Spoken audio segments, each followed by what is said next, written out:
grasp verse of the week is Ephesians chapter 4, verse 5. One Lord, one faith, one baptism. Focus of this verse for the week, grasping the word 2024, is the aspect of one Lord, under the heading of one gospel. Now, I appreciate the inclusiveness of the gospel of Jesus Christ.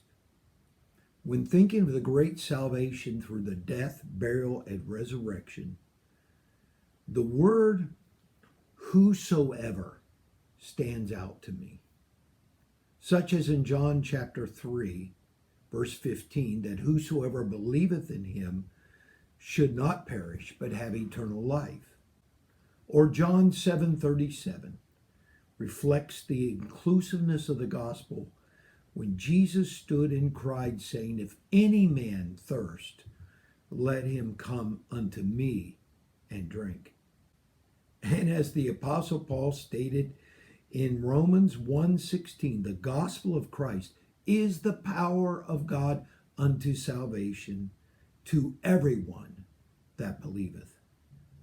This whosoever principle is reflected in the commission of Jesus Christ in Mark chapter 16 and verse 15, when he told his apostles, "Go into all the world and preach the gospel to every creature."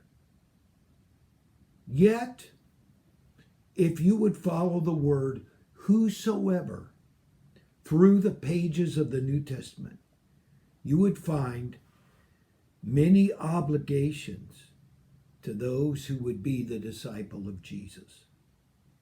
Those that believe Jesus Christ for their salvation must eventually come to the point where they are not only concerned about what Jesus will do for them, but more so, they become concerned about what they can do for Jesus.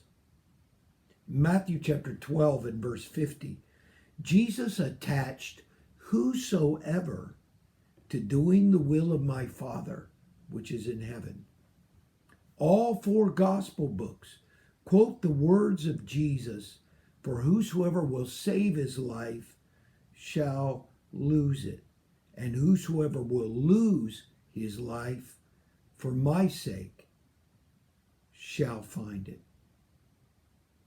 These words are the final of a discourse in which Jesus has told his disciples, "If any man will come after me, let him deny himself and take up his cross and follow me." So what does this have to do with Ephesians chapter 4 and verse 5, and particularly that to the church there is one Lord? The Greek word from which Lord is derived from in this verse is kurios, K-U-R-I-O-S. Commentator William Barclay describes the two shades of meaning for this single word in ordinary Greek. First, it would imply master, in contradistinction to servant or slave. And secondly, it was also the regular designation for the Roman emperor. He adds this insight: Christians are joined together because they are all in the possession and in the service of the one master and king. When one surrenders to Jesus Christ, repents, and is baptized in his great name, and receives his Spirit, they become his possession. Paul reminded the Corinthians, "Ye are not your own, for you are bought with a price." In 2 Peter chapter 2, verse 1, it speaks of false prophets and false teachers that deny the Lord that bought them. Do you know how you can deny that he bought you? By living the way you want to live your life, rather than the way the Lord wants you to live it. Jesus told about this mindset actually in the concluding parable of his wonderful Sermon on the Mount in Matthew chapter 7. He said 2 men built houses.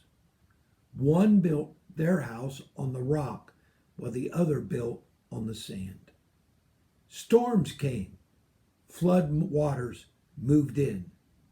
The house on the rock endured the storm and stood fast. But the house on the sand had a great fall.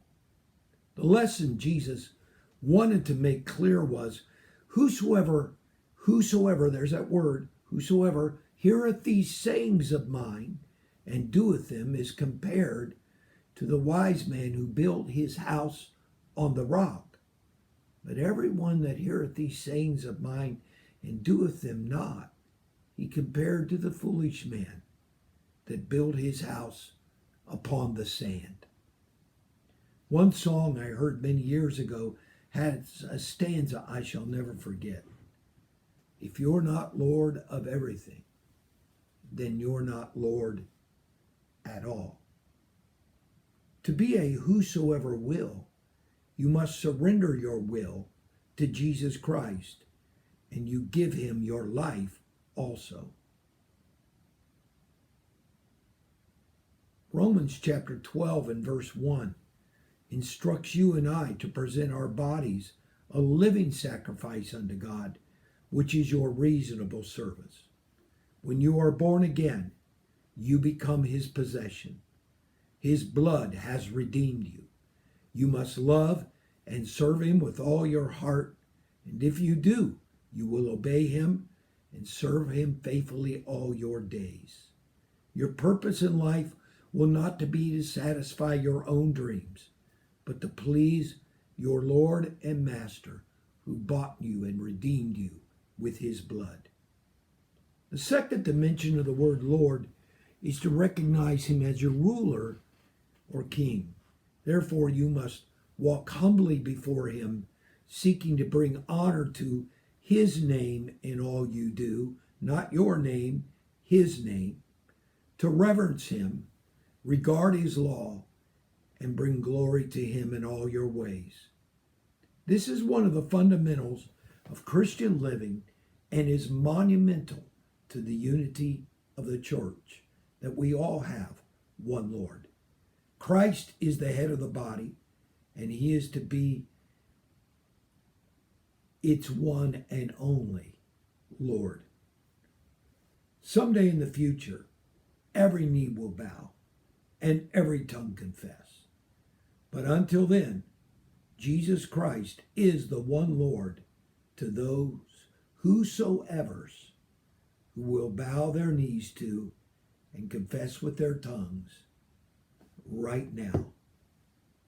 Matthew chapter 7 and verse 21, Jesus said in that Sermon on the Mount, not everyone that saith unto me, Lord, Lord, shall enter into the kingdom of heaven, but he that doeth the will of my Father, which is in heaven.